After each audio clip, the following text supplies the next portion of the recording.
పురం విమానాశ్రయం మరో కీలక మైలురాయిని సాధించింది. ఆథరైజ్డ్ ఇమిగ్రేషన్ చెక్ పోస్ట్ గా భోగాపురాన్ని కేంద్ర ప్రభుత్వం నోటిఫై చేసింది.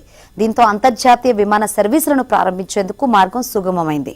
దేశవ్యాప్తంగా ఉన్న ఇమిగ్రేషన్ చెక్ పోస్టుల జాబితాను పేర్కొంటూ సెప్టెంబర్ 1, 2025 నాటి నోటిఫికేషన్ సవరిస్తూ కేంద్ర హోంశాఖ తాజాగా ఉత్తర్వులను జారీ చేసింది. ఇమిగ్రేషన్ అండ్ ఫారినర్స్ యాక్ట్ కింద కల్పించిన అధికారాలను ఉపయోగించుకొని హోంశాఖ ఈ మేరకు నోటిఫికేషన్ విడుదల చేసింది.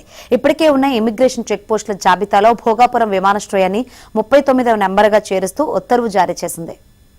అంతర్జాతీయ విమాన సేవలను నిర్వహించాలంటే ఆ విమానాశ్రయానికి ఇమిగ్రేషన్ చెక్ పాయింట్ హోదా లభించడం ఒక కీలక చట్టపరమైన అవసరం. నేడు భోగాపురానికి ఆ హోదా దక్కడంతో అంతర్జాతీయ ప్రయాణికుల రాకపోకలు మొదలైనప్పుడు పాస్పోర్ట్ వెరిఫికేషన్, వీసా తనిఖీలు, ఇతర ఇమిగ్రేషన్ ప్రక్రియలు నిర్వహించేందుకు అధికారిక అనుమతి లభించినట్లయింది. ఇటీవల కేంద్ర పౌర విమానయాన మంత్రి కింజారపు రామ్మోహన్ నాయుడు భోగాపురం విమానాశ్రయానికి ఎయిర్ డ్రోమ్ లైసెన్సును జీఎంఆర్ ప్రతినిధులకు అందజేశారు. ఇప్పుడు ఇమిగ్రేషన్ హోదా కూడా లభించడంతో వాణిజ్యపరమైన విమాన కార్యకలాపాలకు విమానాశ్రయం సిద్ధమవుతోంది.